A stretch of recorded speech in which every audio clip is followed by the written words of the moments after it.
नमस्कार दोस्तों, स्वागत है आपका हमारे चैनल बॉलीवुड एफएम में। आज हम आपके लिए मधुबाला और दिलीप कुमार का वो ऐसा किस्सा लेकर आए हैं जिसे सुन आप हैरान हो जाएंगे। क्यों दोनों के अहंकार से टूटा इनका रिश्ता और मामला पहुंचा कोर्ट में। मधुबाला ने बेशक हिंदी सिनेमा में ज़्यादा काम तो नहीं किया, लेकिन उनकी खूबसूरती के लोग दीवाने हैं। उनकी दिलकश मुस्कान और उनकी अदाओं के लोग फैंस कायल हो जाते थे।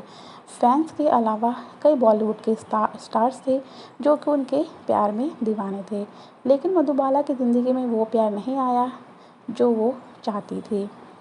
जिससे उन्होंने प्यार किया वो उन्हें नहीं मिल पाया, और जिससे उन्होंने शादी की उन्होंने आखिरी वक्त में उनका साथ नहीं दिया। मधुबाला अपनी प्रोफेशनल लाइफ से कई ज़्यादा पर्सनल लाइफ को लेकर सुर्खियों में रहती थी। उनका पर्सनल लाइफ काफ़ी कंट्रोवर्शियल रहा था।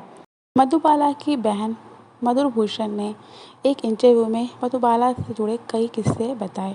उन्होंने कहा कि दिलीप कुमार और मधुबाला की जोड़ी को सबसे रोमांटिक जोड़ी कहा जाता था। दोनों एक दूसरे बेशुमार मोहब्बत भी करते थे और दोनों शादी भी करने वाले थे। मधुबाला और दिलीप कुमार का अफेयर 9 साल तक रहा था, लेकिन मधुबाला और दिलीप कुमार की पहली मुलाकात एक तराना के सेट पर हुई थी। दोनों को दूसरे से प्यार हो गया और प्यार शादी में बदलने वाला था। तभी मधुबाला और दिलीप कुमार के बीच में ऐसा क्या हुआ कि शादी नहीं हो पाई। मधुबाला की बहन ने बताया कि दोनों में एक चीज़ कॉमन थी, वो था दोनों में अहंकार और गुस्सा बहुत ज़्यादा था, जिससे उनके प्यार को हमेशा के लिए ख़त्म कर दिया। मधुबाला की बहन ने बताया था कि उनके पिता उनकी शादी के बिल्कुल भी खिलाफ नहीं थे, लेकिन एक गलती की वजह से, एक ज़िद की वजह से दोनों का रिश्ता टूट गया। बात है नए दौर की शूटिंग की। कहा जाता है मधुबाला और दिलीप के बीच दिक्कतें तब आई जब मधुबाला के पिता ने उन्हें ग्वालियर जाने से रोका। दिलीप कुमार और मधुबाला एक फिल्म में साथ काम कर रहे थे, नए दौर की शूटिंग के लिए दोनों को ग्वालियर जाना था, लेकिन मधुबाला के पिता ने ये कहकर मना कर दिया कि वहाँ पे अभी दंगे चल रहे हैं और वहाँ पे औरतों के साथ गलत व्यवहार किया जा रहा है। उन्होंने अपनी बेटी की सेफ्टी के लिए उन्हें ग्वालियर जाने नहीं दिया। पिता के मना करने के बाद जब मधुबाला ग्वालियर नहीं गई तो दिलीप कुमार भी काफ़ी नाराज़ हो गए। खुद डायरेक्टर ने भी दिलीप कुमार से कहा कि आप मधुबाला से बात करें, लेकिन मधुबाला ने मना कर दिया कि वो ग्वालियर नहीं जाएगी और मामला कोर्ट तक पहुंच गया।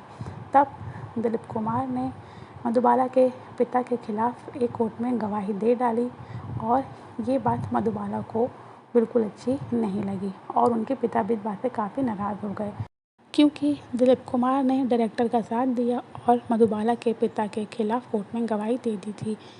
जिस समय ये मामला चल रहा था, दोनों की सगाई हो चुकी थी और दोनों की जल्द ही शादी होने वाली थी, लेकिन इस एक गलती की वजह से दोनों की शादी नहीं हो पाई।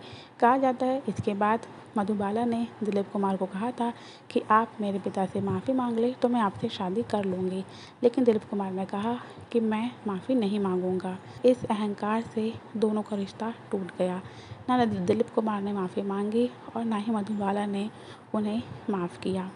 इसके बाद मधुबाला और दिलीप कुमार ने एक साथ मूवी की थी मुग़ल आज़म। दोनों की केमिस्ट्री को काफ़ी ज़्यादा पसंद किया गया। पर्दे पर दोनों एक दूसरे के प्यार में डूबे दिखाई दिए, लेकिन रियल लाइफ में दोनों एक दूसरे से बिल्कुल भी बात नहीं कर रहे थे। सिर्फ पर्दे पर ही दोनों की जोड़ी दिख रही थी कि दोनों बहुत प्यार में हैं, लेकिन रियल लाइफ में दोनों एक दूसरे से बिल्कुल अलग हो गए थे। आखिरकार दिलीप कुमार ने मधुबाला को छोड़ दिया और सायरा बानो से शादी कर ली। जब मधुबाला बिल्कुल अकेली पड़ गई थी, तब उन्होंने किशोर कुमार को शादी का ऑफ़र किया और उन्होंने किशोर कुमार के साथ शादी कर ली। शादी के कुछ टाइम के बाद उन्हें पता चला कि उनके दिल में छेद है, जिससे कि वो ज़्यादा दिन तक ज़िंदा नहीं रह सकती। उनके पास सिर्फ 2 ही साल है।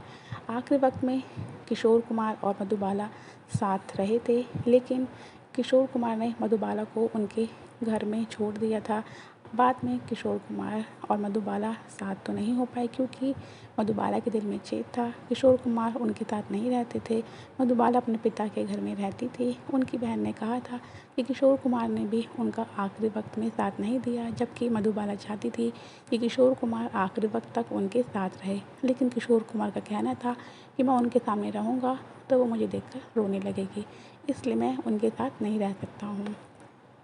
आखिरकार शादी के 9 साल के बाद मधुबाला की मौत हो जाती है, लेकिन किशोर कुमार मधुबाला का पूरा खर्च उठाते हैं और उनकी देखभाल का पूरा ज़िम्मा वो खुद लेते हैं। लेकिन आखिरी वक्त तक जो मधुबाला को साथ चाहिए था किशोर कुमार का, वो साथ किशोर कुमार मधुबाला को नहीं दे पाए और मधुबाला अकेली पड़ गई थी।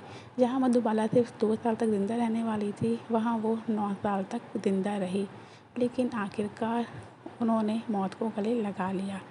आखिरी वक्त में दिलीप कुमार भी मधुबाला के कब्रिस्तान पर पहुँचे थे, लेकिन तब तक मधुबाला को दफना दिया गया था। ये थी मधुबाला की अधूरी प्रेम कहानी जो कभी भी पूरी नहीं हो पाई। आपकी इस पे क्या राय है? आप हमें कमेंट करके ज़रूर बताइएगा। मिलते हैं अपने नेक्स्ट वीडियो में, तब